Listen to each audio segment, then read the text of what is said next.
She sold everything, her rented room, her only Sunday dress, and the last thing she had left, her pride, to bet it all on a man she had never met. The train pulled into Silver Ridge at noon. He was already waiting on the platform, and the moment his eyes found her face, he took one step back. That single step said everything his mouth hadn't yet found the courage to say. "I'm sorry, Miss Harper. I made a mistake writing that letter." She didn't cry. She didn't beg. She simply stood there on that platform with a single battered trunk at her feet, watching the only plan she had walk away without looking back. And she made a decision that would change everything.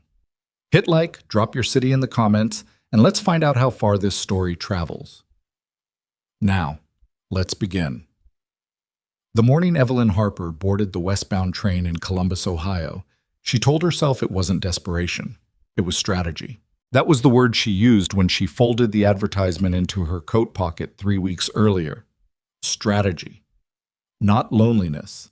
Not the quiet shame of turning 30 in a boarding house where the landlady knocked on the wall every time Evelyn stayed up past 9 o'clock reading by candlelight. Not the hollow feeling that had grown in her chest since the accounting firm where she had worked for 6 years quietly replaced her with a younger man who charged half her wage and made twice the errors. Strategy. A sensible woman making a sensible decision. The advertisement had appeared in the back pages of the Ohio Frontier Gazette, sandwiched between a notice for veterinary tonic and a listing for unclaimed parcels of Nebraska land. Sought. A capable woman of steady character, honest disposition, and practical nature. Widower, age 38, ranching operations in Silver Ridge, Colorado Territory. Correspondence invited. Reference to Reverend Horace Mills, Silver Ridge Post Office. She had written back the same evening, 3 letters over 6 weeks. His replies were short, clipped, almost businesslike, but they were consistent. He signed each one the same way. Respectfully yours, J. Aldous Merritt. She never questioned why a man who owned land and livestock couldn't find a wife through ordinary means. She told herself that was simply how things worked on the frontier. Men were busy. Land didn't run itself. There wasn't time for courtship dances and parlor introductions when cattle needed feeding and fences needed mending. That, she told herself, was strategy talking. The truth she buried under ledger columns and practical reasoning, was simpler and harder to say out loud. She was tired of being invisible. The train ride took 4 days. Evelyn spent most of it sitting upright beside a window that wouldn't seal properly, a cold ribbon of mountain air curling against her neck through the entire second night. She didn't complain. She read the same 3 pages of her accounting manual until she could recite them from memory, watched the flat Ohio farmland give way to the wide Kansas plains, and then, slowly, magnificently, to the rise of the Rockies in the distance, jagged and white-capped and enormous in a way that made everything she'd left behind feel very small. She had packed carefully. 1 trunk, 2 wool dresses, 1 navy, 1 dark gray. A 3rd dress in pale green she allowed herself as a small vanity, something that didn't look like a bookkeeper. Her ledger books, a tin of dried lavender she'd kept from her mother's garden before the house was sold after her parents passed. A copy of Practical Domestic Management, which she had read 4 times and found ruthlessly sensible. She had $43 saved. She told herself that was enough to start over if things went wrong. She did not let herself imagine what things going wrong actually looked like. Silver Ridge materialized out of a brown October dust haze, a scatter of buildings along a single main road, framed by low scrub and red rock ridges to the west. The depot was nothing more than a timber platform and a painted sign, the lettering already beginning to peel from the dry mountain air. Evelyn stepped off the train and smoothed the front of her navy dress. She had pinned her hair the night before, and despite the 4-day journey and the sleepless rocking of the train car, she was neat, composed. She had practiced composure like other women practiced piano. There were perhaps a dozen people on the platform. Travelers, a pair of cowboys loading crates, a woman in a flour sack apron talking to the station master, and one man standing apart from all of them, holding his hat in front of him with both hands. He was older than she had expected, not 38, but perhaps closer to 50, his face weathered and sun-damaged, a thick gray beard that hadn't been trimmed recently. He wore his Sunday clothes badly, as though he'd put them on as an afterthought, and immediately regretted it. His eyes found her across the platform the moment she stepped off the train steps. She saw recognition cross his face, and then something else, something that moved too quickly for her to name. She walked toward him with her chin level and her hand extended. "Mr. Merritt? I'm Evelyn Harper. It's a pleasure to finally—" He took one step back. Not two. Just one. But it was the most complete sentence she had ever seen a human body speak without words. "Miss Harper." His voice was low and rough and deeply uncomfortable. "I owe you an apology before anything else is said." She kept her hand extended for 2 full seconds before she let it fall. "I see," she said. "I should have written again. I meant to. There was a woman here in town, a widow, Mrs. Calloway. We came to an understanding, her and I, just last month, and I—" He stopped, pressed his hat against his sternum. "I'm sorry. I handled this poorly. I should have written."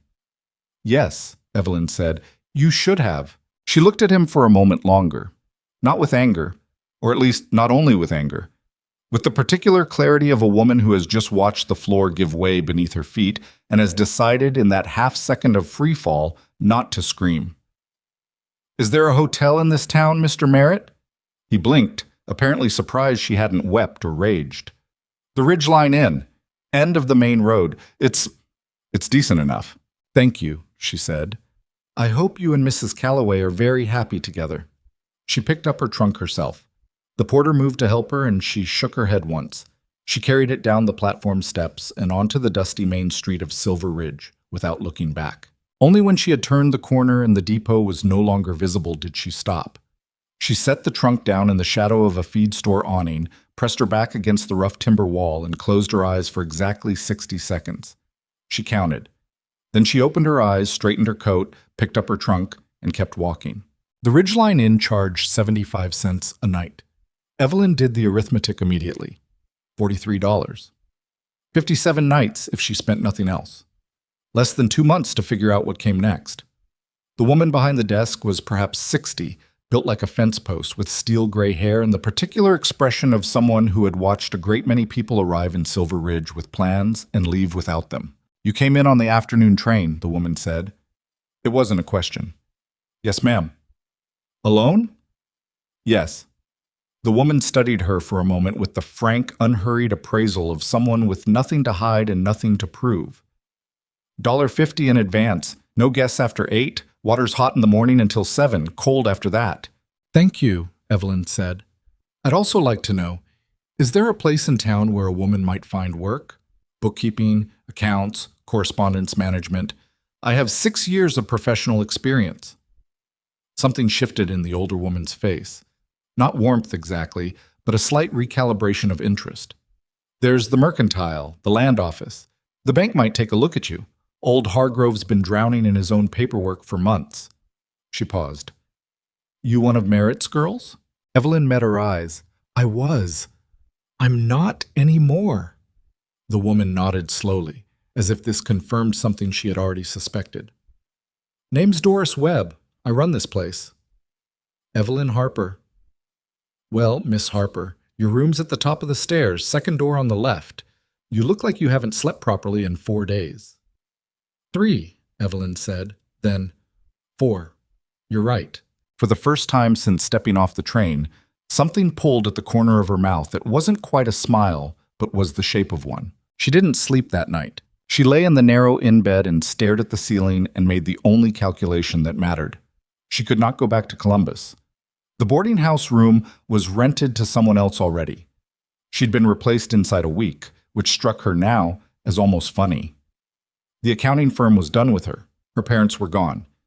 She had a cousin in Pennsylvania she'd met twice, and a friend from school who'd married a doctor and moved to Boston and sent letters that grew shorter every year. Forward, then. Only forward. She pulled out her ledger book, the small one she used for personal accounts, and opened it to a clean page. At the top she wrote 2 words. What now? She was still writing at 2 a.m. when she heard voices below the window. A man and a woman, arguing in the low, urgent way people argue when they're trying not to be heard. "Told you the water's been diverted again. 3rd time this season, Colton." "I know what I see, Walt." "Then then you know it ain't natural drought. Someone's cutting you off upstream. A long pause. My father can't take another winter like the last one. Then do something about it before it's too late. Footsteps. The voices moved away. Evelyn sat in the dark with her pen still in her hand and listened to the silence that followed. She had a bookkeeper's instinct for irregularities, for the particular sound of numbers that didn't add up, and something about those two voices, the weight in them, the specific gravity of a problem that had gone on too long, caught in her mind like a splinter catches in cloth. She went to sleep finally around 3. She dreamed of water running underground, invisible, in the dark. The next morning she went to the bank first.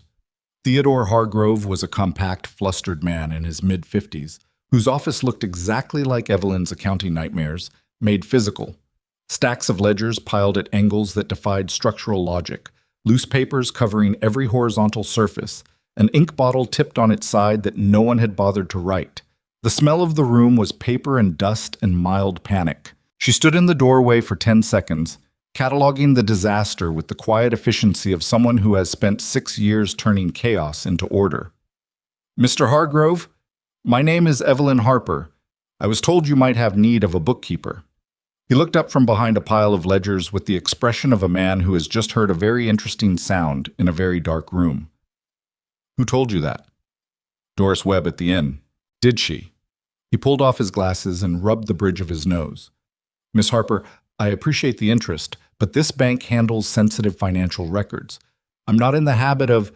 Your accounts receivable ledger from 1881 is being used as a doorstop, Evelyn said. Your 1882 land transaction records appear to be misfiled under customer correspondence. And if that ink bottle has been tipped since yesterday, you may have already lost whatever was under it. Hargrove stared at her.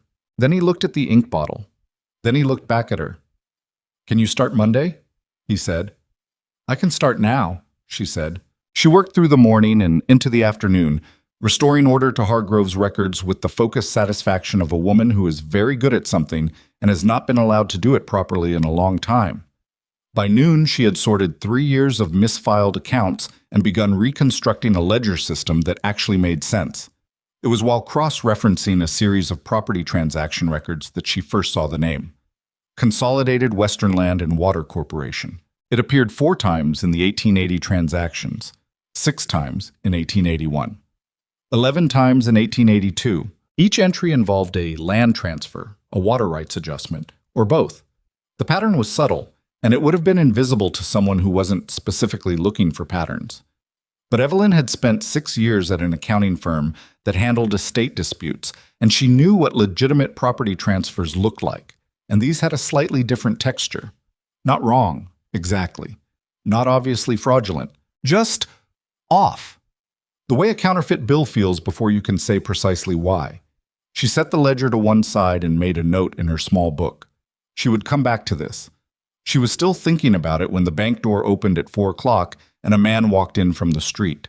He was tall, genuinely tall, the kind that made door frames relevant, with dark hair that needed cutting and a jaw that carried 3 days of rough growth. His coat was rancher's canvas, heavy and worn along the elbows, and he had the particular posture of a man accustomed to outdoor distances, shoulders back, gaze direct, moving through an indoor space with the slightly restrained energy of someone who would rather be outside. He went straight to Hargrove's door without looking at Evelyn and knocked twice. Hargrove, need a word about the Hayes parcel tax assessment. From inside, Hargrove's voice. Come in, Colton. The man, Colton, glanced at Evelyn as he passed. Just a glance. No more than a second. But she recognized his voice. The man from outside her window last night. Then do something about it before it's too late. She looked back at her ledger and kept her face entirely neutral. But she turned to a new page in her small notebook and wrote a second name beneath the first. Hayes Ranch. Water rights. She underlined it twice. She was packing her bag to leave when Hargrove's door opened again, and Colton Hayes came back through the main office. He was halfway to the street door when he stopped. He turned and looked at her properly this time. You're new, he said. I started this morning. He looked at the organized stacks of ledgers, the restored filing system, the order where there had been chaos. Something passed across his face that she couldn't quite read. You staying in town long? I haven't decided, she said.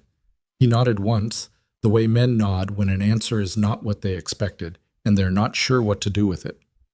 Colton Hayes, he said. Evelyn Harper. He put his hat back on and pushed open the door. The afternoon light came in around him for a moment, bright and cold. Silver Ridge isn't a bad town, Miss Harper, he said, long as you're not in somebody else's way. Then the door swung shut and he was gone. Evelyn stood in the quiet bank office with her bag in her hand and the distinct feeling that something had just begun. Though she could not have said precisely what or where it would take her or how much it would cost before it was through. She put on her coat. She walked back to the inn in the early dark, the mountain air sharp and thin and cold. Above the western ridge, the first stars were coming out. She looked up at them once, a woman alone in the middle of a town that didn't know her name yet, with $42.15, a single battered trunk, and a notebook already half full of things that didn't add up. Then she went inside. She had work to do. The offer came on a Thursday, 6 days after Evelyn Harper arrived in Silver Ridge with $43 and a plan that had already fallen apart. She had settled into a careful routine by then, up before 7 to catch the hot water, breakfast at the inn's small dining room where Doris Webb served biscuits that were better than they had any right to be, then down the main road to the bank where Hargrove had begun leaving her increasingly complicated problems on her desk with the quiet desperation of a drowning man handing someone his watch for safekeeping. She was good at the work. She was always good at the work. And the work kept her from thinking too carefully about the fact that her money was draining at 75 cents a night, and the prospects for anything permanent in Silver Ridge were narrower than they had first appeared. The land office wasn't hiring. The mercantile owner, a thin, suspicious man named Pratt, had taken one look at her and said he didn't think his wife would appreciate a woman working the accounts.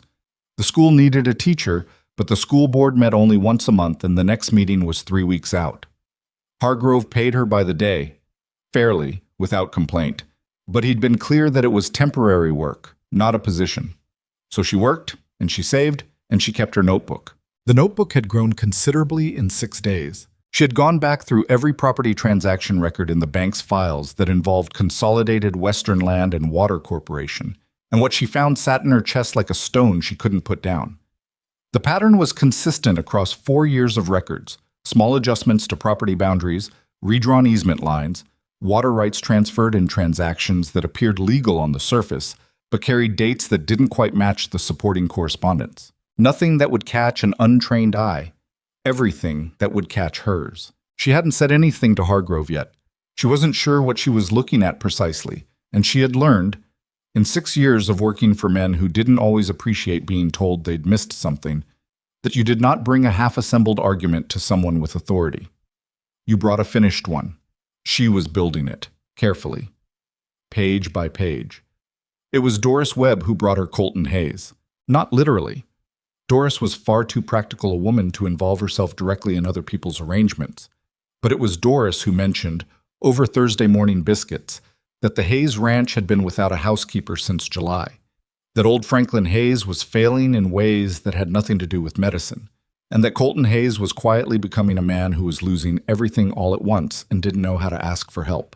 He won't advertise, Doris said, refilling Evelyn's coffee without being asked. Too proud. His father's the same way. 2 stubborn men in a house that's falling apart, and neither one of them will say the word help out loud. Evelyn looked at her coffee. Why are you telling me this? Doris sat down across from her, something she had never done before, and folded her hands on the table with the deliberate calm of a woman who has thought this through. Because you need a place that isn't costing you 75 cents a night, Doris said, and because that ranch needs someone who isn't going to be frightened off by a hard-faced man and a hard winter. She paused. And because I've watched you work for 6 days, and I think you're the least frightened woman I've met in a long time, even when you're scared half to death. Evelyn was quiet for a moment. Outside, the main street of Silver Ridge was waking up. A wagon rolling past, a dog barking somewhere distant, the sound of the smithy starting early. I'm not a housekeeper, she said. I know what you are, Doris said, but sometimes a person needs to be useful before they can be recognized. Evelyn thought about her notebook, about the name Consolidated Western Land and Water Corporation written 11 times in Hargrove's 1882 ledger, about a man's voice outside her window saying someone's cutting you off upstream in the dark. Does the Hayes Ranch have land records? She asked. Doris looked at her for a long moment. I expect it does. All right, Evelyn said. She picked up her coffee. Tell me how to find it. The Hayes Ranch was 7 miles north of Silver Ridge on a road that was generous in calling itself a road. 2 wheel ruts through scrub and red rock that climbed gradually into higher country where the air thinned and the sky went a deeper, more serious shade of blue. Evelyn hired a ride from the livery stable, a taciturn old man named Pete, who drove his wagon with the focused economy of someone who had made this trip many times and saw no reason to discuss it.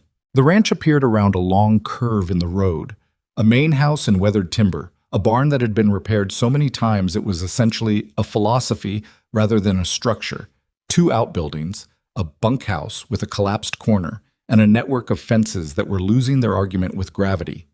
Beyond all of it, a wide creek valley dropped away to the west, and even in October's dry light, Evelyn could see that the land down there was good. Deep soil, natural shelter from the northern wind, the ghost of what had once been a productive water channel running through the property's lowest edge. The water channel was nearly dry. She filed that away and said nothing. Colton Hayes came out of the barn before Pete's wagon had fully stopped, and his expression when he recognized Evelyn was not welcoming. Miss Harper. He didn't move toward the wagon. What brings you out here? I heard you might need help at the ranch, she said.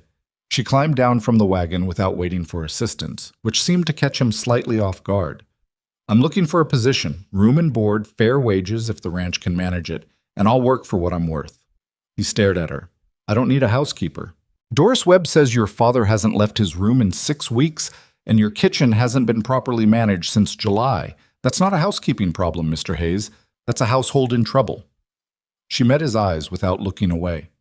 I've managed household accounts and domestic operations as well as financial records. I'm not afraid of hard work or difficult circumstances, and I have nowhere else to be at the moment, which means I won't leave the first time something goes wrong. Something moved across his face that was difficult to read. Not anger, not dismissal, but something more complicated. The look of a man being offered exactly what he needs by exactly the wrong person in exactly the wrong way. I can't pay much, he said finally. Room and board to start, she said. We can discuss wages when the ranch is running better.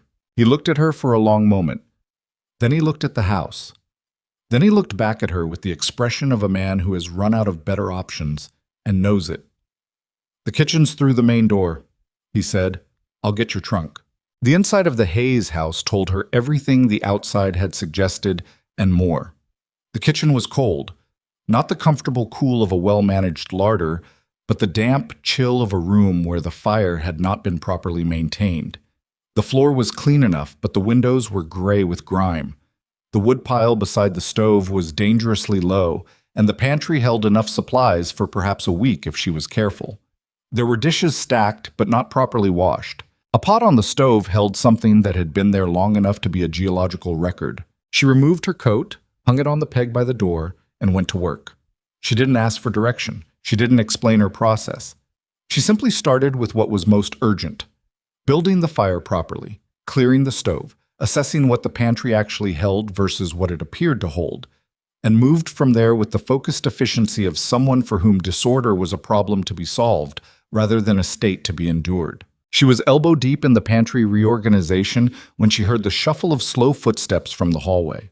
She turned to find an old man in the kitchen doorway, leaning heavily on a carved wooden cane, his white hair uncombed and his eyes carrying the particular flatness of someone who has been sick long enough to forget what feeling well was like. He looked at her the way people look at things they don't quite believe they're seeing. "Who are you?" he said. His voice was rough from disuse, but still carried the remnant of something that had once been commanding. "Evelyn Harper," she said.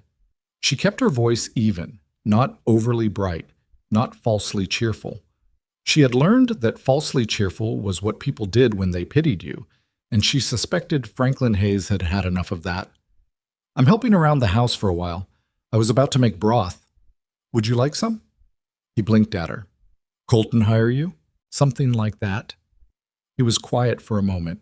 He looked at the fire burning properly in the stove for the first time in what she suspected was a long while. He looked at the organized pantry taking shape. He looked at her, standing in his kitchen with her sleeves rolled up, not asking anything of him, not requiring anything of him. He said, but he sat down at the kitchen table. And he stayed there while she worked, saying nothing, his cane between his knees and his old hands folded over the handle. And that, she understood, was as much of a welcome as Franklin Hayes was going to offer, and probably more than he gave most people. The first week was an education in endurance. The work was physical in ways that her body, trained for desk work, had to negotiate carefully. Hauling water, splitting kindling, managing a kitchen that had been neglected for months, washing linens that had not been washed since summer. These were not skills she had been born with, but she had read Practical Domestic Management 4 times, and more importantly, she was stubborn in a way that had always been more useful than talent. Colton watched her with a wariness that was not unfriendly, but not warm either. The measured observation of a man who has been let down often enough to postpone judgment. He worked from before dawn until after dark, managing the ranch with 2 hired hands who did what they were told without initiative, and came inside each evening to eat whatever Evelyn had made with a gratitude he expressed through eating everything on his plate and not complaining, which she came to understand was his version of enthusiastic praise. Franklin Hayes was harder and more rewarding. He resisted her in small, precise ways, rearranging things she had organized, refusing the broth the first 2 times she offered it, pretending not to hear her when she suggested he might sit by the window to get some air. But she didn't push, and she didn't perform patience the way people perform things they resent. She simply continued. She brought the broth a 3rd time and set it on the table without comment and went back to her work. He drank it when he thought she wasn't looking. By the 5th day, he was asking her what she was making for supper. By the 8th, he had moved himself to the chair by the kitchen window without being asked. By the 10th, she came downstairs in the early morning to find him sitting at the table with a cup of coffee already made, his hair combed, and a complicated expression on his face that took her a moment to identify. It was dignity. The look of a man who remembered that he had it. She said good morning and poured her own coffee and sat across from him, and they drank in companionable silence while the light came up over the eastern ridge and turned the kitchen window gold. "You're not what I expected," he said finally. "What did you expect?" He thought about it. Someone who'd give up after 3 days. "Most things worth doing take longer than 3 days," she said. He looked at his coffee cup.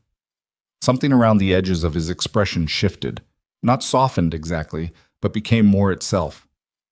"My wife used to say something like that." Evelyn didn't fill the silence with sympathy.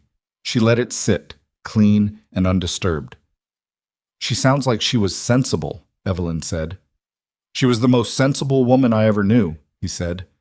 "Colton gets it from her." He paused. The stubbornness, too. After that, Franklin Hayes began to talk. It was the ranch records that changed everything between her and Colton. She had been at the Hayes Ranch for 3 weeks when she found the old filing cabinet in the back room that served as a combination storage space, harness room, and the architectural equivalent of everything that had nowhere else to go. She was reorganizing it. She was always reorganizing something which Colton had come to accept as simply what Evelyn Harper did, the way weather was simply what weather did. When she found the cabinet wedged behind a broken saddle rack, it was locked. She found the key hanging on a nail above the door, so unremarkably placed that it was practically invisible. Inside were the ranch's land records going back to 1871, the original deed, survey maps, water rights documentation, correspondence with the Territorial Land Office, tax records, everything.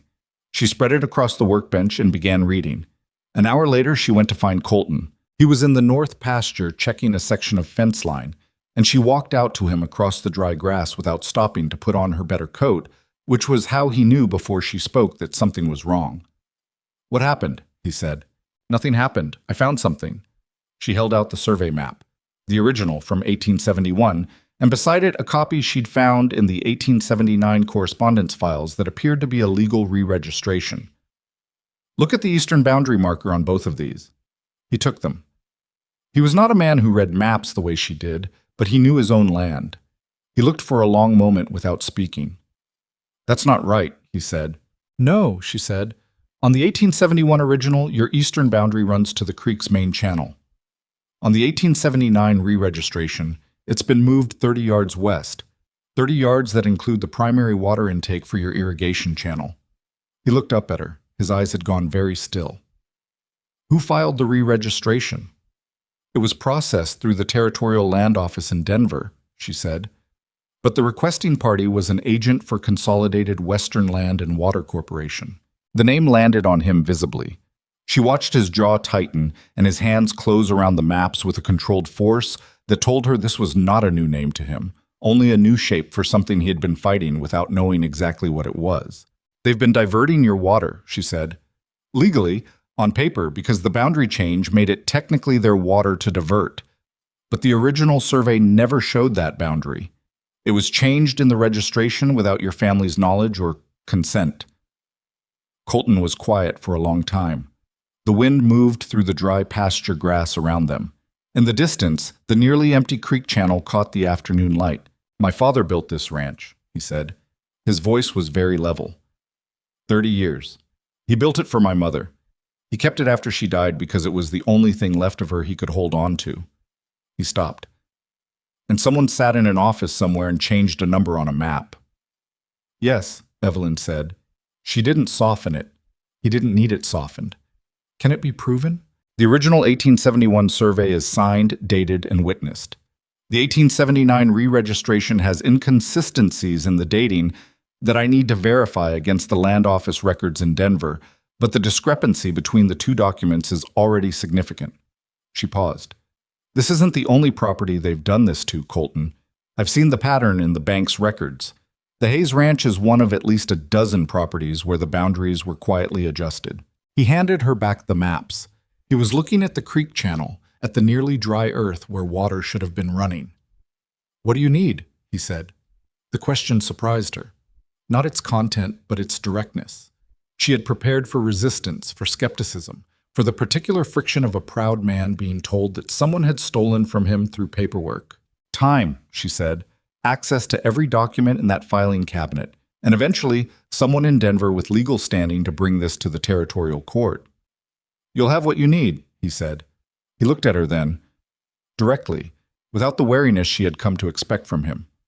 She had the sudden sense that something between them had shifted, the way a balance shifts when weight is redistributed, quietly and permanently. How did you find this? He said.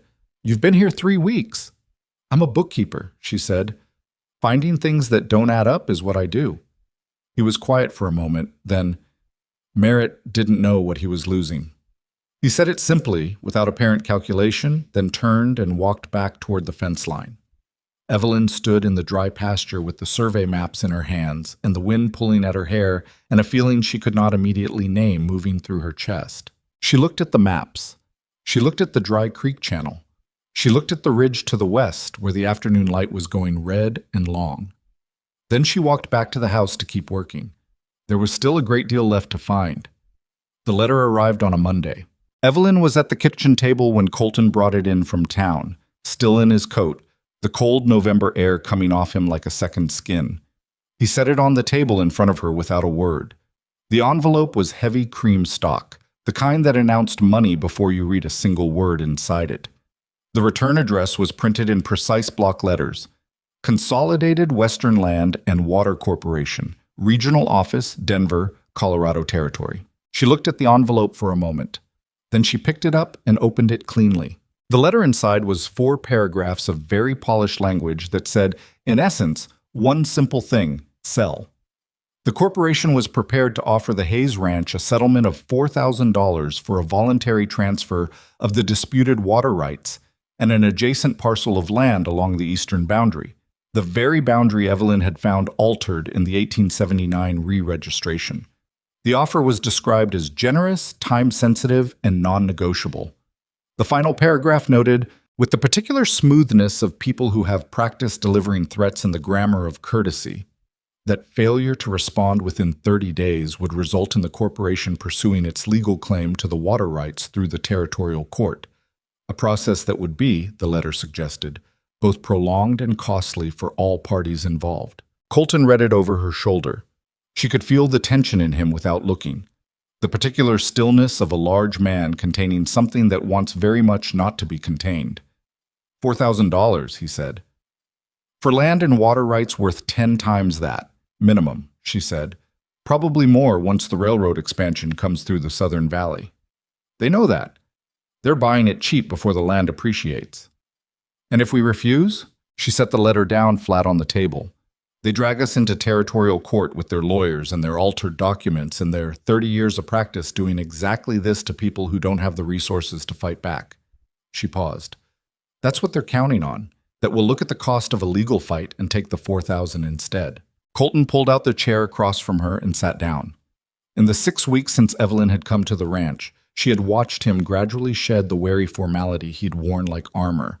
Not completely, not all at once, but in the way things thaw in early spring, so slowly you couldn't point to the moment it happened. He sat across from her now the way he sat across from his father, at supper, present, unguarded, thinking out loud. We don't have money for lawyers, he said. We have something better than money, she said. We have the original 1871 survey, signed and witnessed.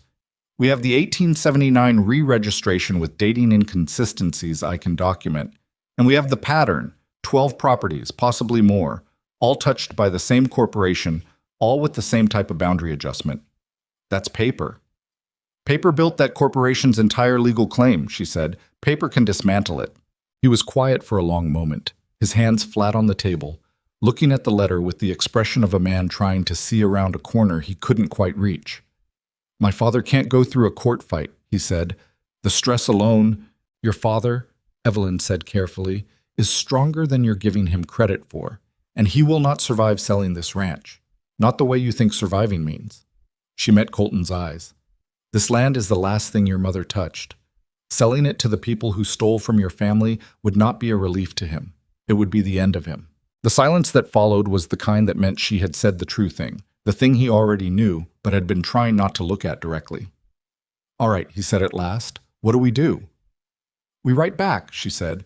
We decline the offer, and then we build the case that makes the territorial court pay attention. She picked up the pen. The response she drafted was 4 sentences. It declined the offer, asserted the Hayes family's documented legal claim to the original boundary as established in the 1871 survey, notified the corporation that the Hayes family had retained counsel, a small stretch of the truth she made without apology. As Colton was already writing to an attorney in Denver they hadn't yet confirmed would take the case, and stated that any further correspondence should be directed through that legal representative. It was the kind of letter that told the other side you were not going to be easy. Colton read it twice. Then he signed it. You're certain, she said. He looked at her. Are you? She thought about the survey maps, about the 11 entries in Hargrove's ledger, about the Dry Creek Channel, and Franklin Hayes combing his hair again and sitting at the kitchen table with his coffee in the morning light, about the 30-yard strip of land on a map that someone had moved with a pen stroke when no one was looking. Yes, she said. He folded the letter, sealed the envelope, and rode into town before dark. The atmosphere in Silver Ridge changed within a week of that letter being sent. Evelyn noticed it first in the small ways, the way Pratt at the Mercantile took a half step back when she came in for supplies, the way the land office clerk suddenly couldn't meet her eyes. 2 of the neighboring ranchers who had nodded at Colton in passing for years found reasons to cross the street when they saw him coming. And a man she didn't recognize appeared at the far end of the main road 3 days in a row, watching the bank where she still spent mornings organizing the records Hargrove quietly made available to her, and then disappearing without conducting any visible business. She told Colton about the man. Description, he said. Town coat, not a working man's coat. Good boots. Doesn't belong here. She paused. He's watching the bank, not me specifically, but the bank is where I'm working. They know you're digging through Hargrove's records. I assumed they would figure that out eventually. She set aside the land document she'd been cross-referencing. Colton, how many of the ranchers in this valley have had water problems in the last 3 years? He thought about it. Walt Greer's been down to half his irrigation since '81. The Dunbar brothers lost their south pasture access. They blamed it on the dry summer, but I always thought... He stopped. Randall Pierce sold out last spring, said the water wasn't reliable enough to justify the debt. Pierce sold to whom? Colton's expression shifted. A land broker out of Denver. I'd be willing to bet, Evelyn said, that the land broker had a relationship with Consolidated Western. She watched him do the mathematics of it, adding up things that had seemed unrelated. The drought that wasn't quite a drought, the neighbors who'd sold and the ones who were struggling, the pattern that became visible only when you stood far enough back to see all of it at once. "They've been strangling the whole valley," he said. It wasn't a question. Piece by piece, long enough that it just looks like bad luck and hard seasons. She kept her voice even, though what she felt was something colder and sharper than calm. "This isn't about the Hayes Ranch, Colton. It never was. The ranch is one piece of something much larger." He stood very still for a moment. Then, "We need to talk to Walt Greer." They talked to Walt Greer, then to the Dunbar brothers, who were suspicious at first, and then, when Evelyn spread the survey maps on their kitchen table and showed them what she'd found in the boundary records, went very quiet and very hard-eyed, in the way men go when they've been slow to understand something that was done to them. She made copies of her documentation, careful, meticulous copies in her best hand, and left a set with each family. Within 2 weeks, 3 neighboring ranch families had agreed to pool what evidence they had and support the Hayes case. Within 3 weeks, the corporation's response arrived. Not in a letter this time. They sent 2 men. Evelyn was alone in the ranch house. Colton was in the south pasture. Franklin was resting. When the sound of horses brought her to the window, 2 riders, both in the same expensive town coats as the watcher outside the bank, tied their horses at the post and knocked with the particular confidence of men who are accustomed to doors opening for them. She opened the door herself, which seemed to briefly recalibrate their expectations. The taller of the 2, sandy-haired, somewhere between 40 and 50, with a smile that had been engineered for persuasion, extended his hand. "Miss Harper? My name is Gerald Sutton. I represent Consolidated Western Land and Water Corporation. Is Mr. Hayes available?" "He's not," she said. She did not take the hand. "I'm managing the household. If you have business with Mr. Hayes, I can relay the message." Sutton's engineered smile adjusted itself almost imperceptibly. "We'd prefer to speak with Mr. Hayes directly." "Then you're welcome to wait. He may be several hours." She kept her hand on the door, not quite blocking the entrance, but not inviting them in either. "Or you can tell me what you've come to say." A pause. The 2 men exchanged a glance, quick, professional, the communication of people who work together often. "We wanted to convey," Sutton said, his tone shifting into something that was still surface smooth but carried an undertone she recognized immediately.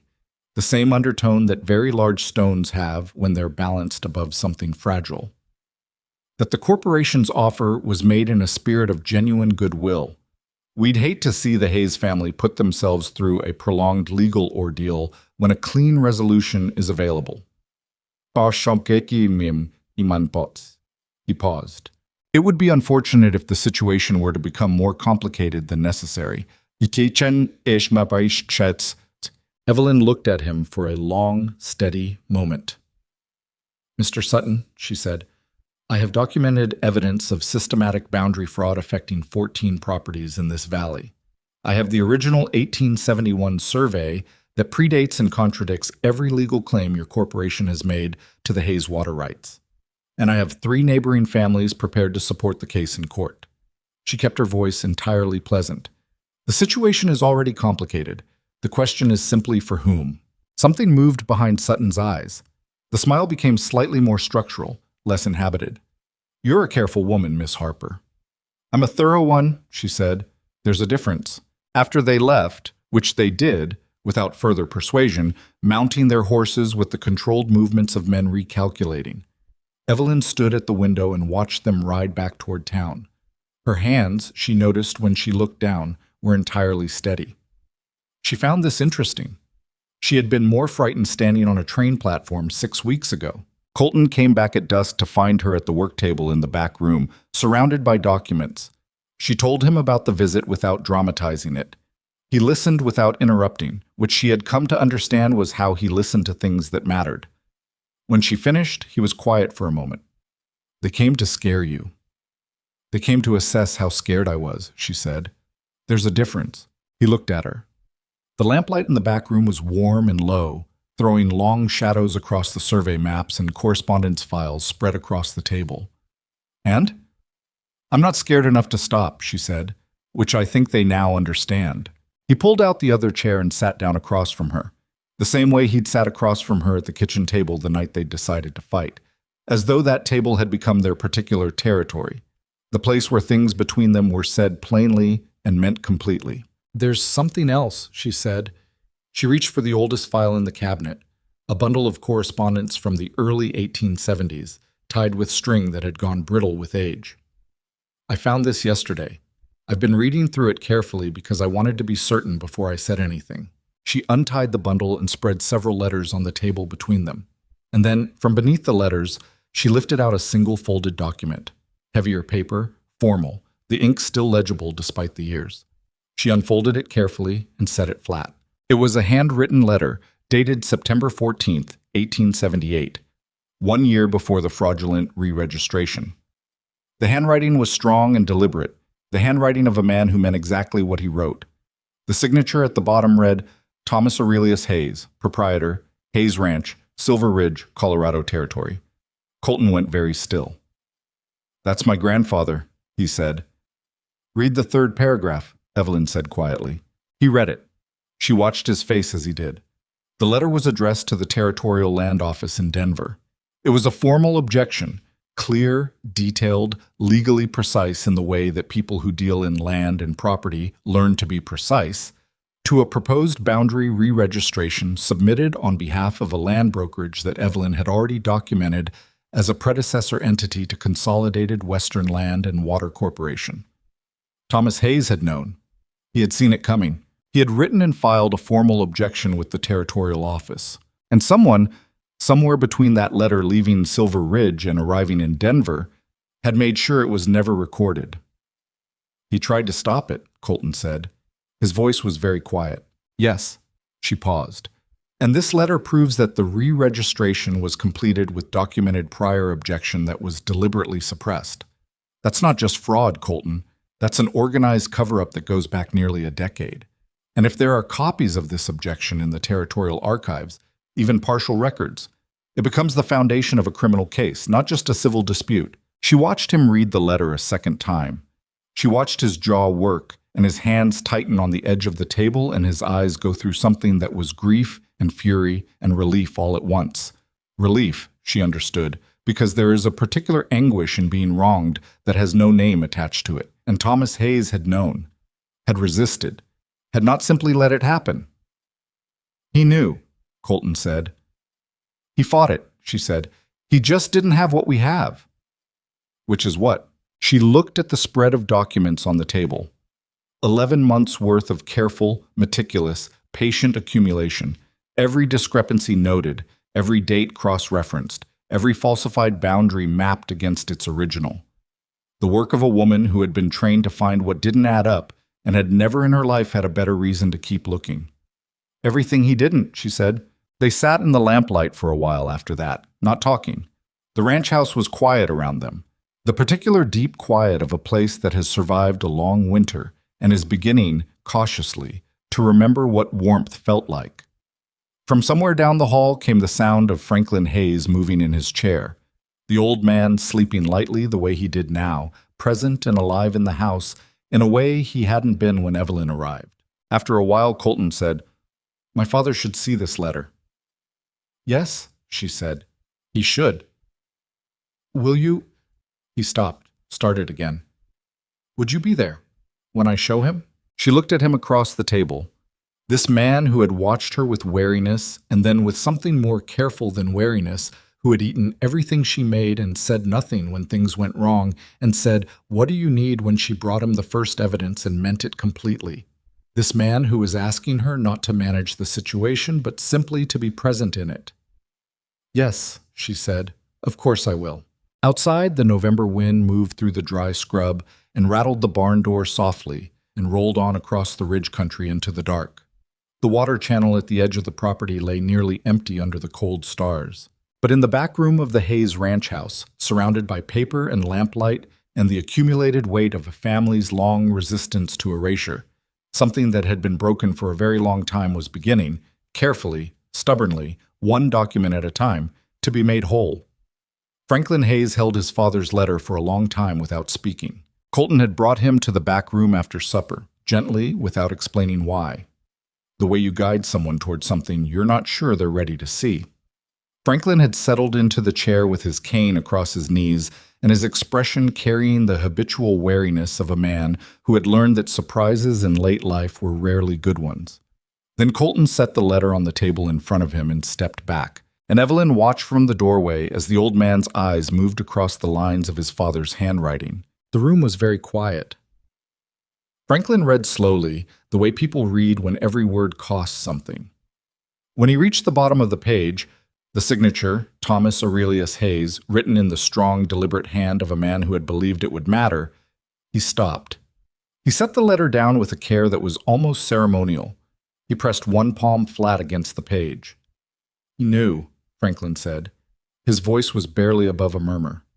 He fought it, Colton said. Same as we're going to. The old man was quiet for another long moment. Then he looked up, not at Colton, but at Evelyn, still standing in the doorway with her hands folded and her face carrying the expression she used when she was giving someone room to feel what they needed to feel without an audience making it harder. Young woman, Franklin said. Sir, you found this. It was in the filing cabinet. Your grandfather kept very thorough records. Franklin looked at her with eyes that were old and tired and, beneath that, sharper than people probably gave him credit for. Colton tells me you've built a legal case out of what you found in that cabinet and the bank records. I've built the foundation of one. A proper attorney will need to construct the actual argument. But the foundation is solid. It's the most solid thing in this fight, she said. The original 1871 survey, your grandfather's 1878 objection letter, the dating discrepancies in the re-registration, and the pattern across 14 properties. Any one of those pieces is significant. Together, they're very difficult to argue against. Franklin was quiet again. He looked down at his father's letter once more. Something moved across his face. Grief, yes, but beneath it something more active. The look of a man remembering that he is not only a person who suffers things, but a person who does things. What do you need from me? He said. Evelyn blinked, just slightly, a small involuntary acknowledgement of surprise. She had expected to ease him into participation. She had not expected him to arrive there himself. Your testimony, she said, about the water diversion. When it started, what you observed, conversations you may have had with neighbors about similar problems. Your personal knowledge of the ranch boundaries as they were maintained during your tenure. She paused. And anything your father told you about the objection he filed. Any correspondence, any conversations you remember. Franklin straightened in his chair. It was subtle. A degree, perhaps two. But Evelyn had been watching this man for 6 weeks, and she knew what it meant. It was the straightening of a man picking up something he had put down too long ago. My father told me about that letter, Franklin said. Told me he'd filed the objection and never heard back. He assumed it had been lost in transit. He died assuming that. His jaw tightened. He died thinking he'd failed to protect his own land. He didn't fail, Evelyn said. The letter exists. He filed it. What failed was the system that was supposed to receive it, and that failure was deliberate, which is exactly what we're going to prove. Franklin looked at her for a long moment. Then he did something she had not seen him do in the entire 6 weeks she had been at the ranch. He smiled. It was small and worn at the edges, the smile of a man who hasn't used it in a while and finds it still fits. Colton, he said, without taking his eyes off Evelyn. Yeah, Pop. Don't be an idiot about this woman. Colton said nothing. Evelyn looked at a point somewhere slightly above and to the left of both of them and kept her expression entirely neutral, though the warmth that moved through her chest was not something she could entirely account for with logic. The attorney's name was Daniel Marsh, and he arrived from Denver on the second Friday of December in a coat that was too light for a Colorado winter, and a mind that was, Evelyn recognized within the first 10 minutes of conversation, exactly what they needed. He was perhaps 45, lean and deliberate in his movements, with the particular quality of attention that good legal minds share with good bookkeepers, the capacity to hold many pieces of information simultaneously and feel, instinctively, where they don't fit together. He sat at the kitchen table with Evelyn's complete documentation spread before him and read through it with a silence so thorough that the only sounds in the room were the fire and the occasional turn of a page. After an hour, he looked up. "Where did you train?" he said to Evelyn. "I didn't. I spent 6 years in professional accounting." He looked back at the documents. "This is prosecutorial quality work, Miss Harper. The chain of documentation, the cross-referencing, the timeline. This is not something most trained attorneys produce on the first attempt." He tapped the 1878 objection letter. "And this? Where was this?" "In a filing cabinet in the back room, behind a broken saddle rack." Marsh was quiet for a moment. Consolidated Western's legal team is going to argue that this letter is a forgery. "I expected that," Evelyn said, "which is why I also documented the paper stock. It's consistent with other correspondence from the same period in the same file, and the ink aging is uniform. Additionally, the Territorial Land Office in Denver should have a submission record from 1878, even if the objection itself was suppressed. The submission log would have been maintained separately." Marsh looked at her with the expression of a man revising an assumption mid-thought. "You've already considered the forgery defense." "I've considered every defense I could think of," she said. "I've been preparing for this fight for 2 months. I'd rather have answers I don't need than questions I can't answer." Colton, sitting to her left, said nothing. But she was aware of him in the way she had become increasingly, inconveniently aware of him over the past weeks. A peripheral warmth, a steadiness, the specific gravity of someone who is paying close attention to you. Marsh set down his pen. "All right, I'll take the case.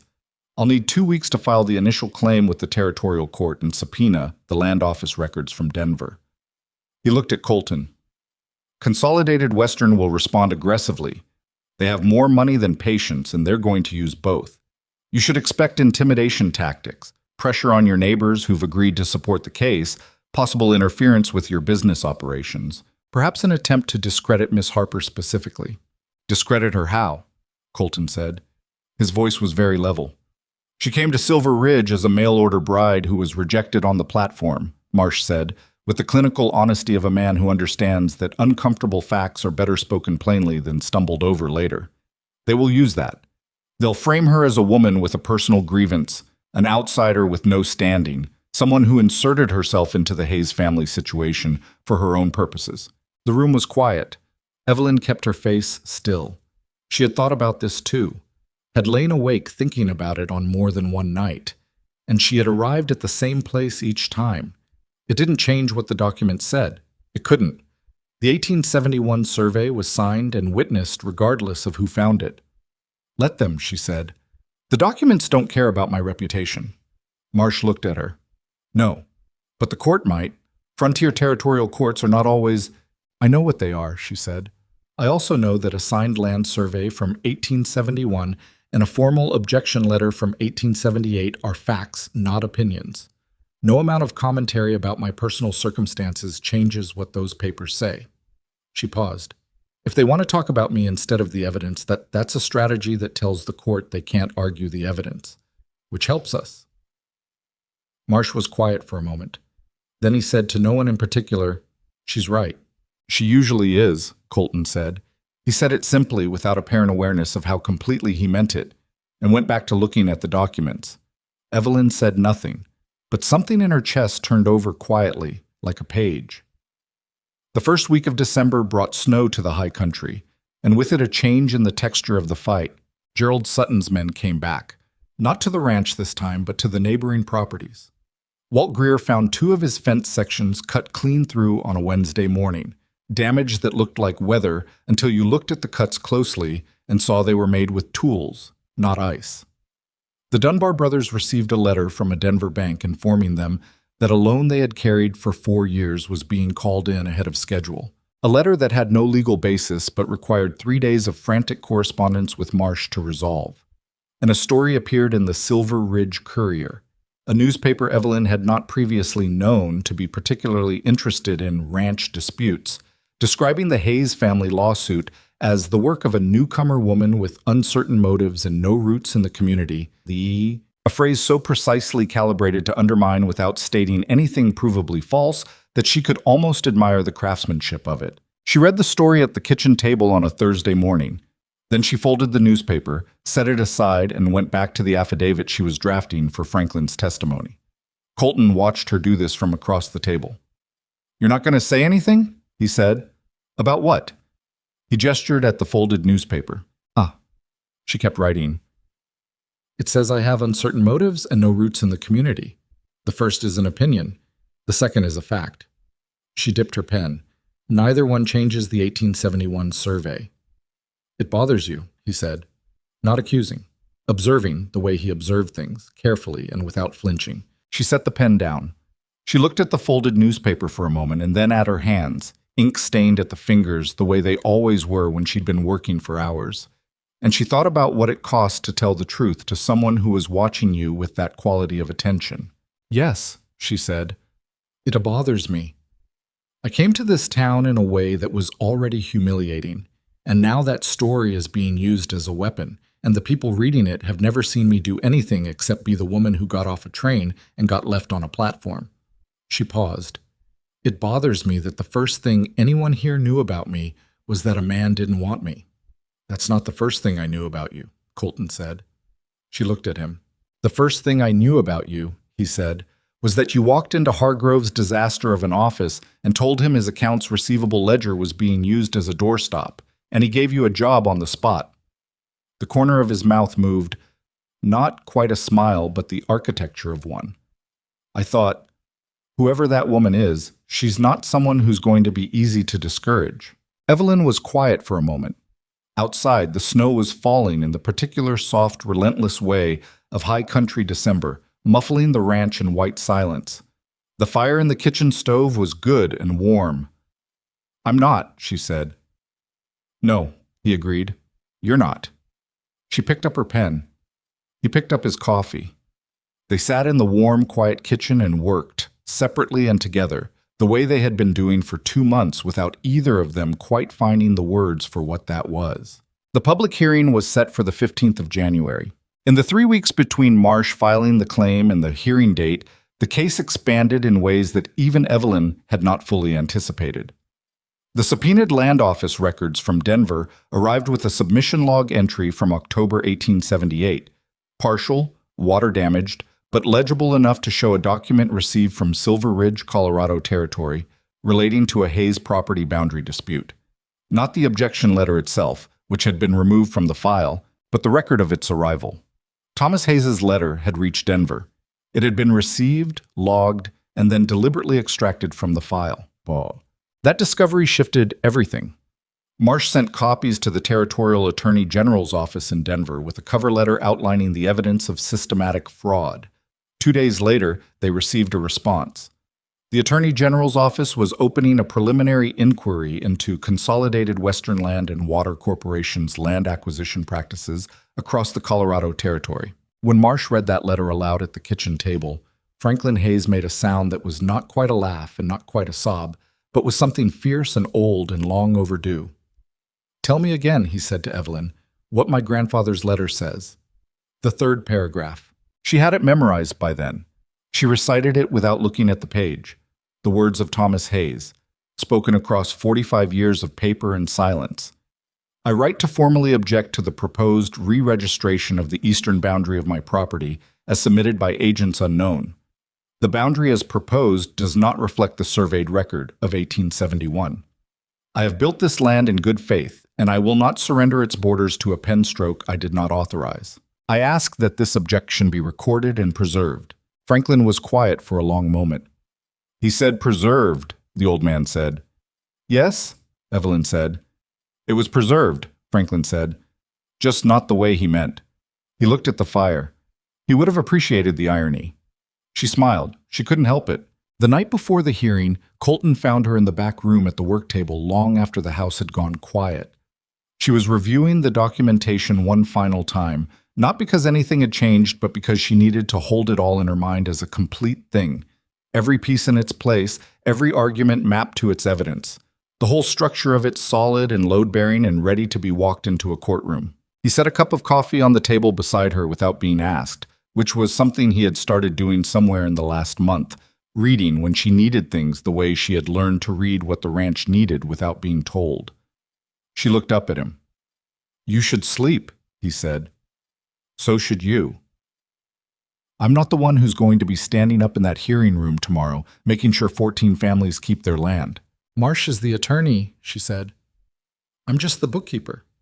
He looked at her with an expression that was quiet and direct, and said, without any ambiguity, that he was not going to dignify that with a response. She looked back at her documents. I'm not afraid of tomorrow, she said. And then, because it was late and the house was quiet, and he was the person in her life to whom she had gotten into the habit of telling the truth, I'm afraid of what happens if I've missed something. If there's a piece I haven't found, an argument I haven't anticipated, if all of this, she gestured at the spread of papers, the months of work, the accumulated weight of evidence, isn't enough. Colton was quiet for a moment. He looked at the documents on the table, the survey maps and the correspondence and the affidavits, and the small notebook she had filled from cover to cover with the precise, patient observations of a woman who refused to stop looking until she understood what she was seeing. My grandfather fought this fight alone, he said, with one letter and no one backing him up. He lost. He paused. You walked into this town 2 months ago with $43 and a battered trunk, and you built a case that's got the territorial attorney general paying attention. He met her eyes. If that's not enough, Evelyn, then nothing would have been. But I think it's enough. She looked at him. In 2 months, she had learned that Colton Hayes chose his words with the same care that he chose everything. Slowly, deliberately, because he meant them completely when he said them. Thank you, she said. Get some sleep, he said. Tomorrow we go take back what's ours. He left her to her work. She sat for a while longer in the lamplight, her hand resting flat on Thomas Hayes's letter, feeling the texture of the old paper under her palm. The ranch was quiet around her. The snow had stopped and the night outside the window was clear and cold and full of stars.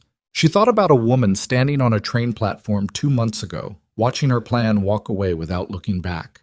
She thought about the 60 seconds she had counted in the shadow of a feed store awning and the ledger page she had titled What Now, and the voices outside her window in the dark saying someone's cutting you off upstream. She thought about how very much she had found once she had started looking. She closed the notebook. She put out the lamp. She went to bed and slept deeply and without dreams, the sleep of a woman who has done everything she could possibly do and is ready for whatever comes next. The morning of January 15th came in hard and clear, the kind of Colorado winter morning that has no patience for sentiment. A sky so blue it looked painted, the air thin and sharp enough to cut, every surface of Silver Ridge glittering under a skin of overnight frost that hadn't decided yet whether it would melt or stay. Evelyn was dressed before 6. She wore the dark navy wool, the practical one, the bookkeeper's dress, the one she'd boarded the train in 4 months ago with $43 and a plan that had already collapsed before she stepped off the platform. She wore it deliberately. It felt right to walk into that hearing room as the woman she actually was, rather than a version of herself assembled for other people's comfort. Franklin Hayes was already at the kitchen table when she came downstairs, dressed in his best suit, his white hair combed with a precision that told her he had been awake for some time. His cane was propped against the table's edge. His hands were folded. He looked up when she came in and said nothing, which from Franklin was a form of eloquence. She poured coffee for both of them and sat across from him, and they drank in the early silence the way they had been doing for months now. The old man and the woman who had appeared in his kitchen one October afternoon and quietly refused to leave until things got better. Colton came down at 6:30, already in his coat, his jaw freshly shaved, an uncommon occurrence that told Evelyn more about the weight of the day than any words would have. He looked at his father. He looked at Evelyn. He poured his coffee and stood at the window looking out at the frost-bright yard and the barn and the eastern ridge catching the first red edge of sunrise. Walt Greer and the Dunbar brothers are meeting us at the hearing room, he said. Marsh sent word last night that the Territorial Attorney General's office is sending a representative, an observer, officially. But Marsh says an observer from the AG's office at a property hearing is not nothing. It's not nothing, Evelyn agreed. Are you ready? He said. He was still looking out the window. She thought about this complete documentation she had sealed in a leather satchel the night before. She thought about every argument she had anticipated, every counter she had prepared, every piece of evidence arranged in the order in which it would be needed. She thought about Thomas Hayes's letter and the submission log from Denver and the 1871 survey and the 14 families whose land was caught up in the same web of fraud that had been quietly strangling this valley for a decade. Yes, she said. He turned from the window and looked at her. In the early kitchen light, with the frost on the glass behind him, and the fire in the stove, and his father sitting straight-backed at the table in his best suit, something about the moment arranged itself in Evelyn's memory before it had even finished happening, the way certain moments do, as if they know they are the ones that will be carried forward. "Then let's go in this," Colton said. The Silver Ridge Civic Hall was the largest indoor space in town, which was not saying a great deal. It was a timber-framed building that served as meeting hall, occasional courtroom, and voting station in alternate seasons, with long benches along the walls and a raised dais at the far end where a territorial hearing officer could sit and look official. On most days, it smelled like cold wood and old paper. On the morning of January 15th, it smelled like that, and also like 47 people who had ridden in from across the valley in the winter cold and were not going to leave until something was decided. Evelyn had not expected 47 people. She counted them as she came in with Colton and Franklin, ranchers and their wives, a few townspeople, Doris Webb in the third row with her arms folded and her expression carrying the particular intensity of a woman who has been waiting for something to happen and has arranged her schedule accordingly. Walt Greer was there with his two oldest sons. The Dunbar brothers sat together with the ramrod posture of men who had been wronged and had decided that sitting up straight was a form of statement.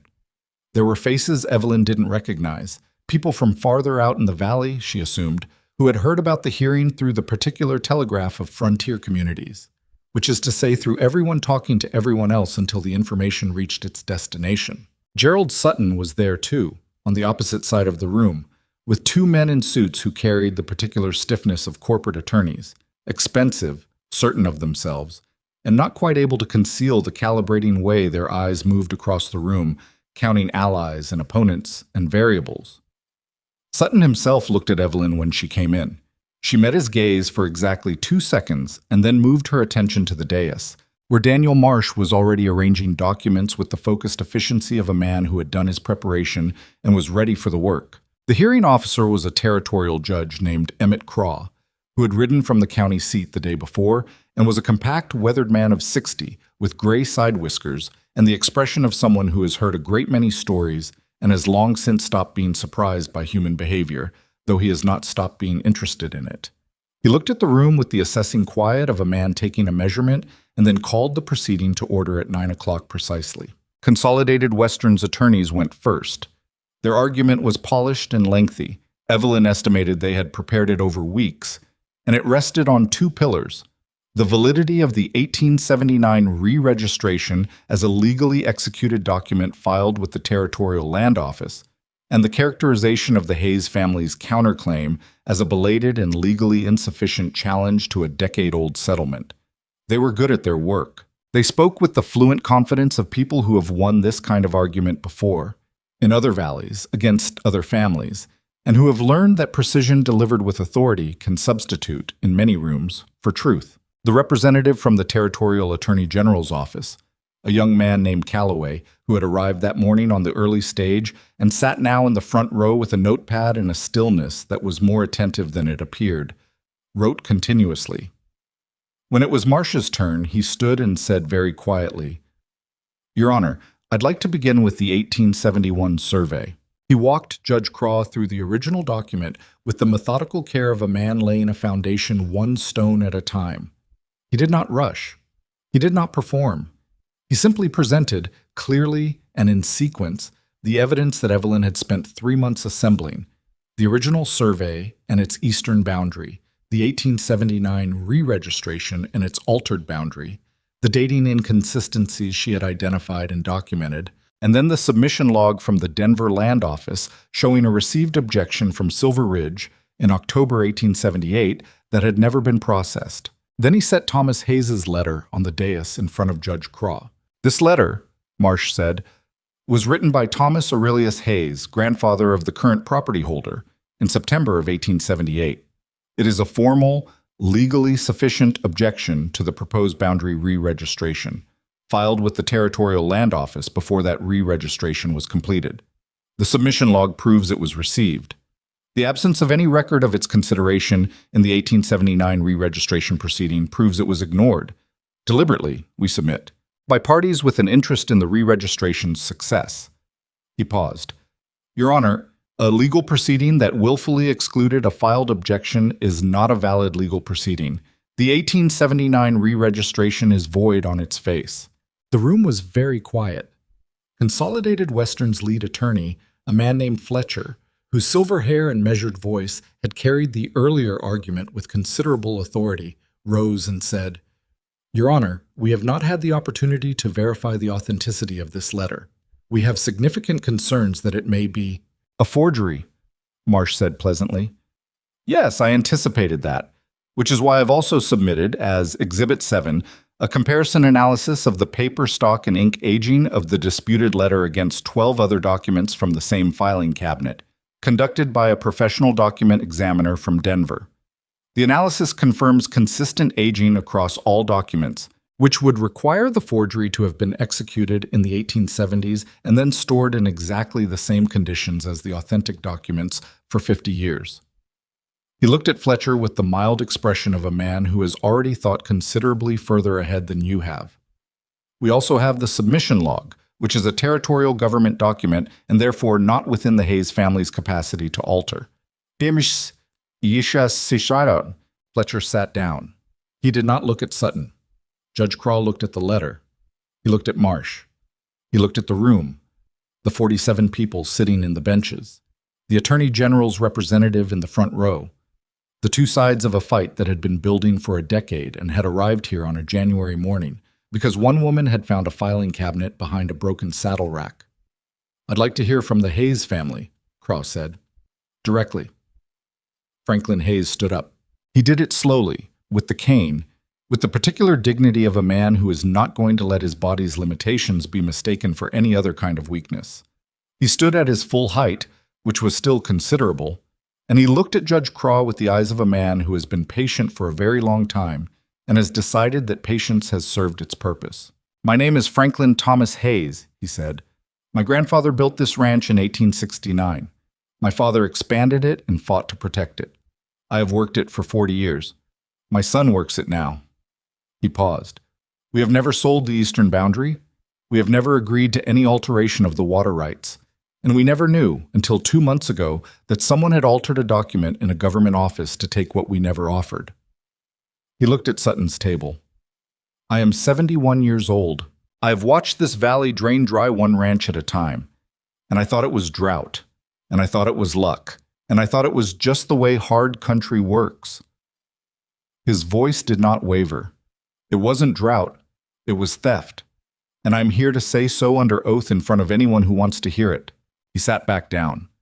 The room was so quiet that Evelyn could hear the frost wind against the building's north wall. Walt Greer testified next, then the elder Dunbar brother, then two ranchers from the south end of the valley that Evelyn hadn't spoken to but who had heard about the hearing and come anyway, carrying their own stories of water diversions and boundary adjustments and sales they'd made under pressure they hadn't fully understood until now.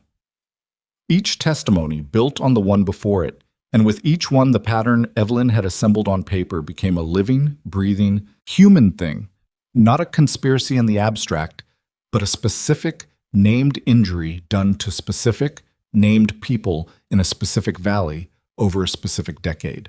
Calloway from the Attorney General's office had stopped writing and was simply listening. When the testimony concluded, Marsh presented the final piece of Evelyn's documentation, the comparative analysis she had built across the bank's records, showing the 17 distinct property transactions in which Consolidated Western, or its predecessor entities, had filed boundary adjustments that reduced water access for existing landowners while increasing the corporation's effective control of the valley's primary water channel. She had drawn it as a timeline, not a lawyer's timeline, but a bookkeeper's, precise and gridded and impossible to misread, and Marsh had had it reproduced on large paper so that Judge Craw could see it in full. Craw studied it for a long time without speaking.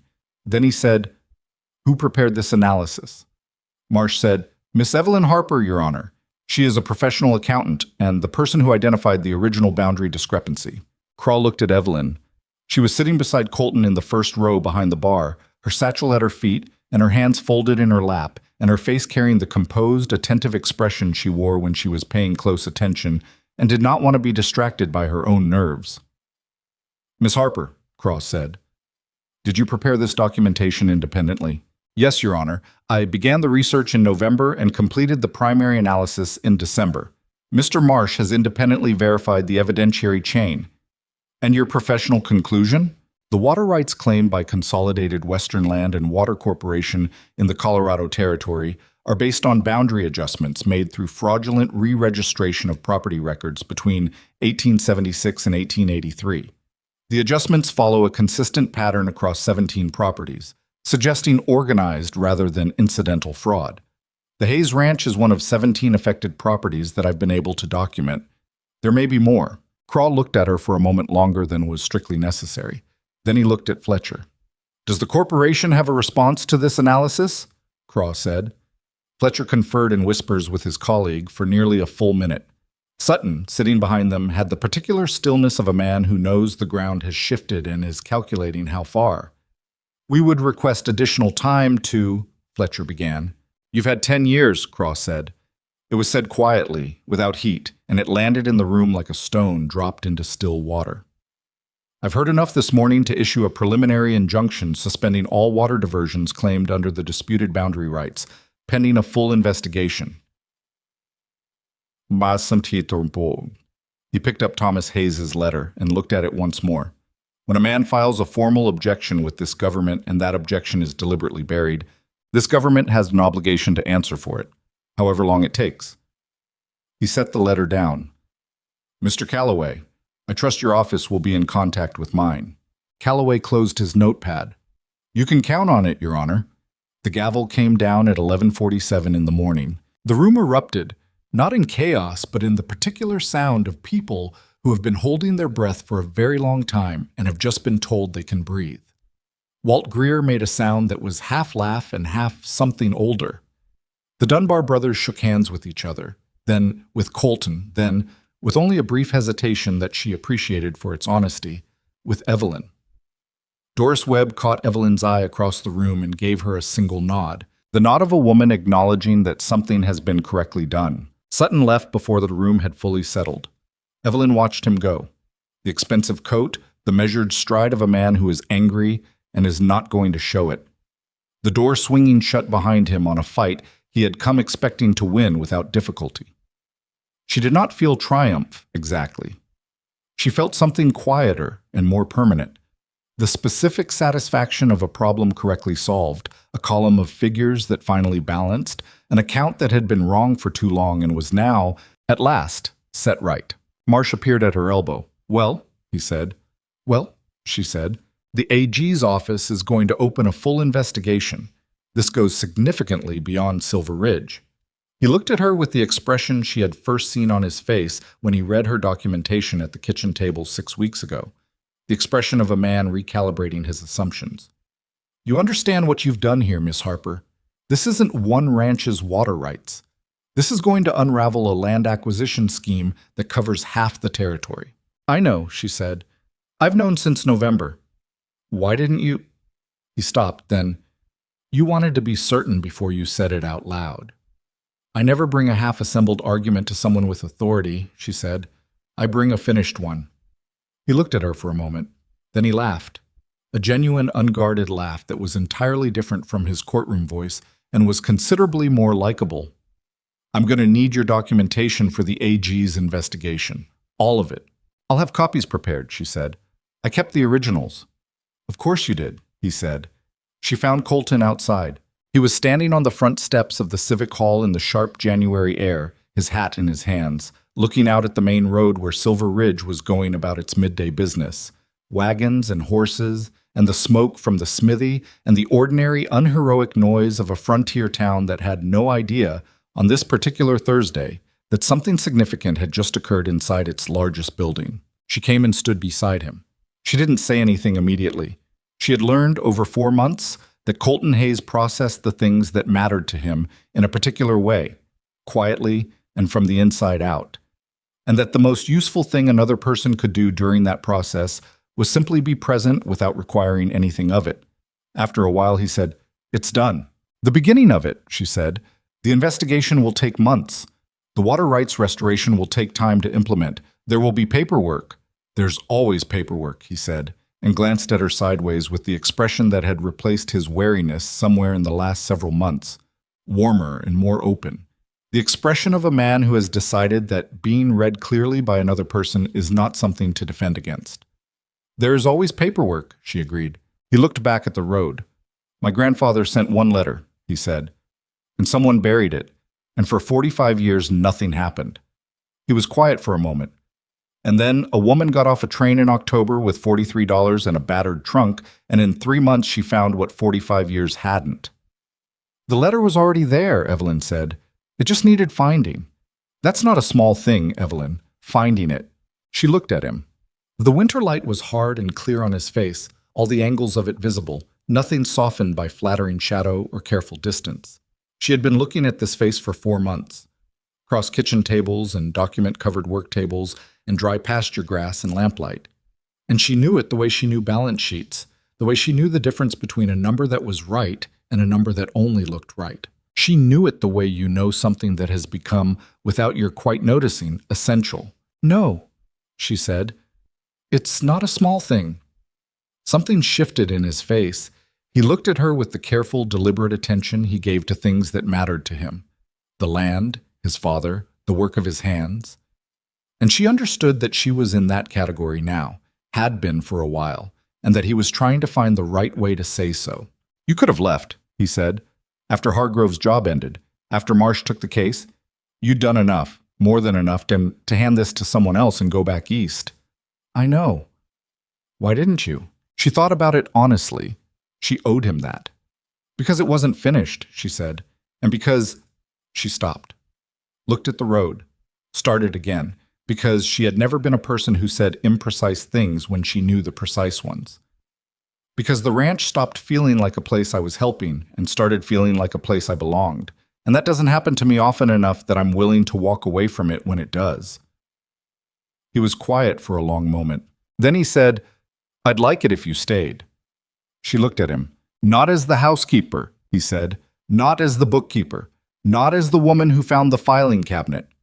He met her eyes with the directness that was so fundamentally him that she could not imagine him being any other way. "I'd like you to stay because this ranch makes more sense with you in it than it ever has without you. And because I think you know that, and because I have not been good at saying things like this, but I'm trying." Evelyn was quiet for a moment. Behind them, the Civic Hall doors opened and people began spilling out into the January cold. Voices and laughter, and the sound of relief that has been held a long time finally allowed its shape. Somewhere in that noise was Franklin Hayes and Walt Greer and Daniel Marsh and the 47 people who had come to watch something be decided. She thought about a train platform in October, about 60 seconds counted against a feed store wall, about a page in a ledger headed "What Now?" and all the blank lines she had filled since. "You should know," she said, "that I'm not easy to live with. I reorganize things. I find problems that no one asked me to find. I keep notebooks about irregularities. I work at the kitchen table until 2 in the morning when something doesn't add up." She paused. "And I'm not going to become a different kind of woman because someone would prefer it." "I know exactly what kind of woman you are," Colton said. "I've been watching for 4 months. The corner of his mouth moved. "I'd consider it a significant loss if you became any other kind." She looked at him for a long moment in the hard, clear winter light. Then she said, "All right, Colton. All right, I'll stay." He put his hat back on, which she had come to understand was his version of composure restored after something important, and held out his hand. She took it.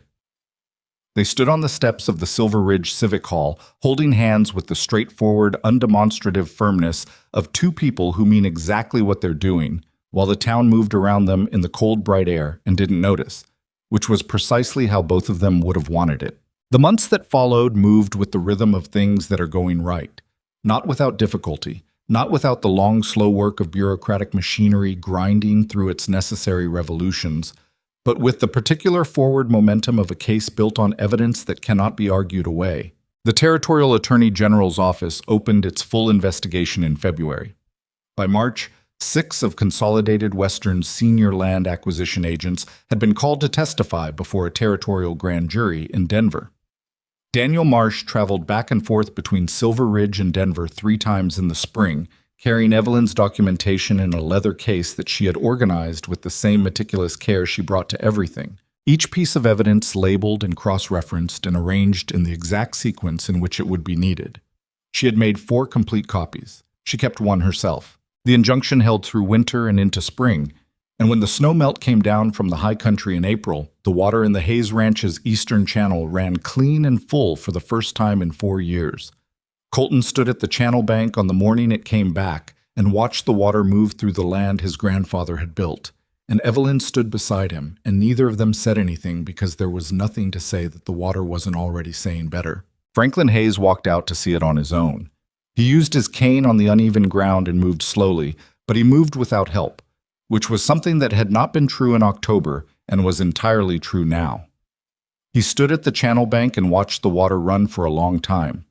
Then he said, to no one in particular, and perhaps to his father, and perhaps to his mother, and perhaps just to the land itself, "There it is."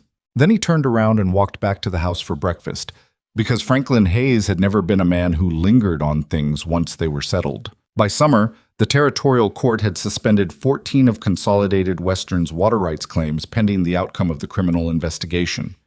3 of the corporation's principal officers had resigned. Gerald Sutton had left Colorado Territory entirely. No one in Silver Ridge knew where he'd gone, and most people in Silver Ridge did not spend significant time wondering. The corporation's legal architecture, built across a decade on fraudulent re-registrations and suppressed objections, and the calculated bet that frontier families couldn't afford to fight back, collapsed in the particular way that structures built on false foundations collapse. Not all at once, but thoroughly, each piece taking the next with it as the weight redistributed to supports that were never real.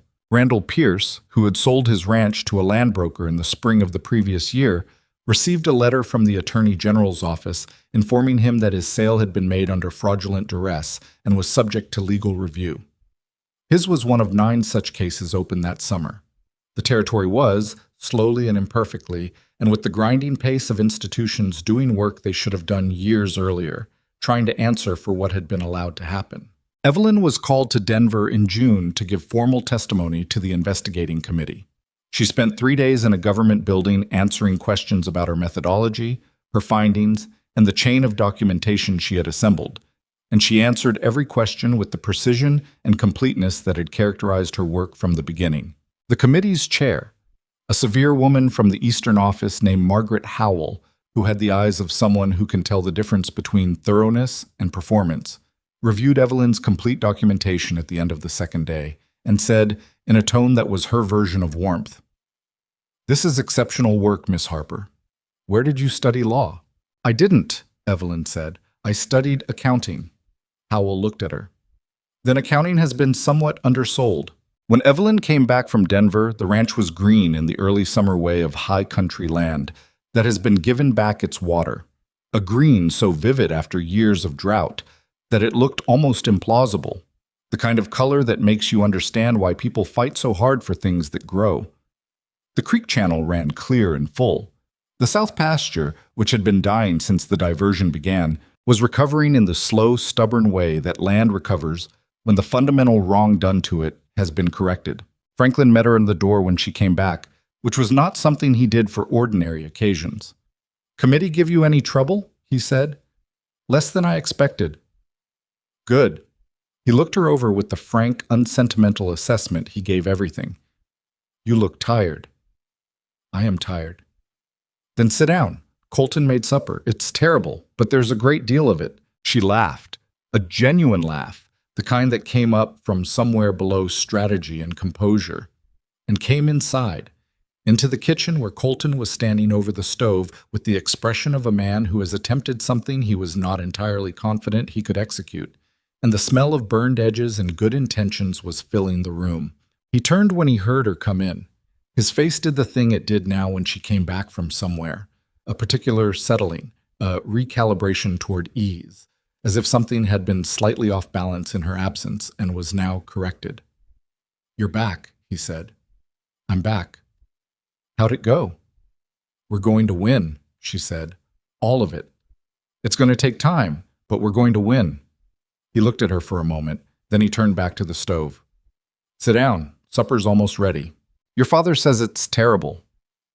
My father's opinion of cooking is shaped entirely by my mother, who was an extraordinarily gifted cook and is therefore not a reliable benchmark for ordinary human effort. That's a very long sentence to say you burned something.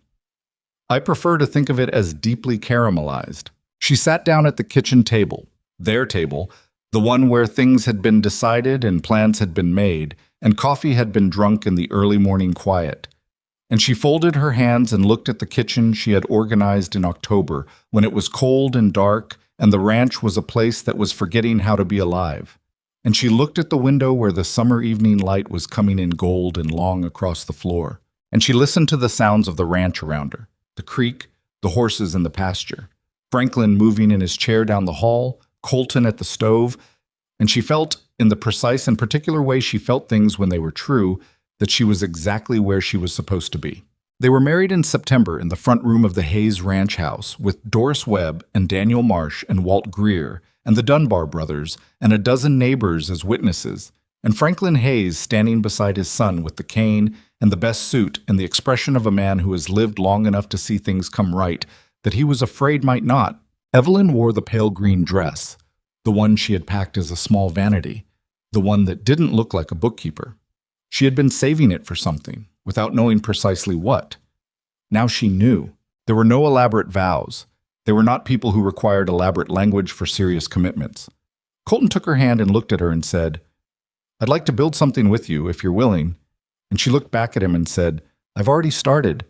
And that was, between the two of them, entirely sufficient.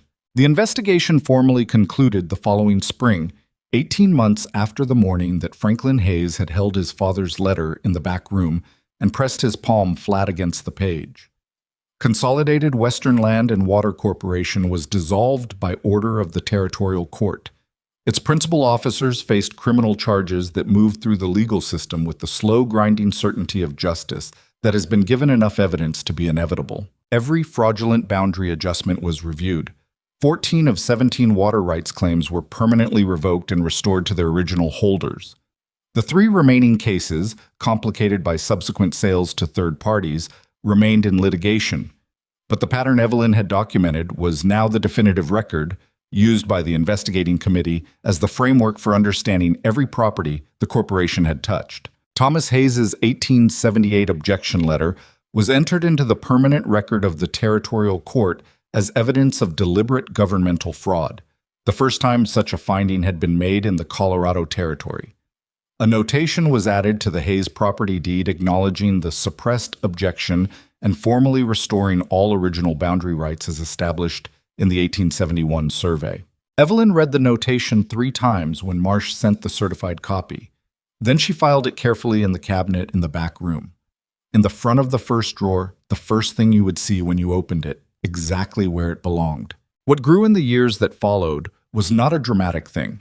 It was a working ranch in a Colorado valley, recovering its ground the way things recover when the conditions finally become right. Steadily, season by season, each year a little stronger than the last.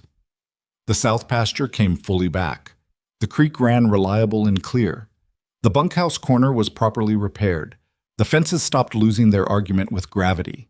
Franklin Hayes lived to see 3 more good summers, which he would have said was more than enough, and which Evelyn suspected he privately considered a considerable bonus.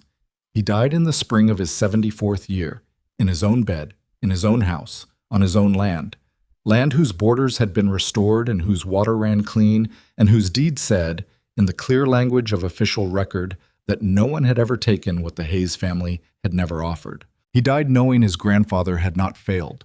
He died knowing his son would not have to fight the same fight alone. Colton buried him on the low ridge above the creek, where the morning light came first and the water was audible from the grave.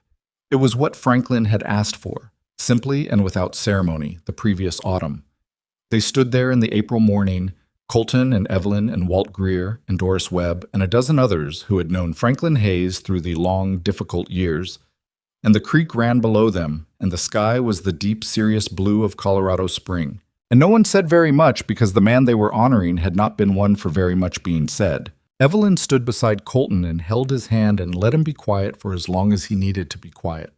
She was good at that now. She had always been good at recognizing what a moment required and providing exactly that and nothing more. Afterward, walking back down to the ranch house, Colton said, "He liked you from the beginning, you know. He would never have admitted it." "I know," she said. "He drank the broth when he thought I wasn't looking." Colton made a sound that was grief and laughter braided together. "That's very him." "It is." They walked the rest of the way in the comfortable quiet of people who have been through enough together that silence between them is never empty. The ranch was green around them, impossibly green in the morning light, the kind of green that arrives every spring like a kept promise. The woman who had been left on a train platform on an October afternoon with $43 and a plan that had already failed had built, in the years since, something that required a longer accounting than any single ledger page could hold. She had built a legal case that dismantled a decade of organized theft. She had built a household out of cold rooms and neglected routines and two stubborn men who hadn't known how to ask for help. She had built, in the careful and deliberate and irreversible way of things, meant to last, a life. Not the life she had planned on a train heading west, but something more honest and more permanent than planning usually produces. She had her notebooks still. She kept them in the desk in the back room, alongside the filing cabinet and the organized land records and the original 1871 survey in its protective folder. She opened a new one occasionally, when something didn't add up, when a pattern caught her eye in the valley's accounts, or the county's property records, or the newspapers that came from Denver with their careful language and their occasional irregularities. She never stopped looking. She had learned in the territory of a filing cabinet behind a broken saddle rack that the things worth finding are almost always in the places no one thought to look, and that the finding of them is not a small thing. It is, in fact, everything. The creek ran on through the Hayes Valley, season after season, the way water runs when it has been given back its proper course, with the straightforward, unhurried certainty of something that has always known where it was going and has simply, at last, been allowed to go. End.